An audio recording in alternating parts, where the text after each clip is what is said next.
Gente, eu vou pôr um pouco de leite condensado, tá? É opcional. Vou pôr metade só. E eu já vou aproveitar e pôr um pouquinho de fermento.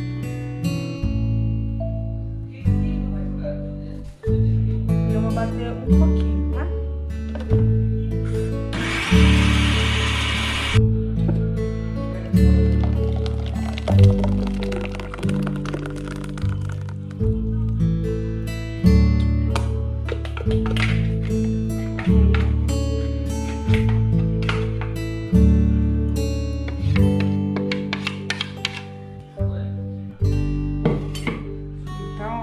Para assar em torno de 30 minutos. Assim que ficar pronto, eu venho mostrar para vocês.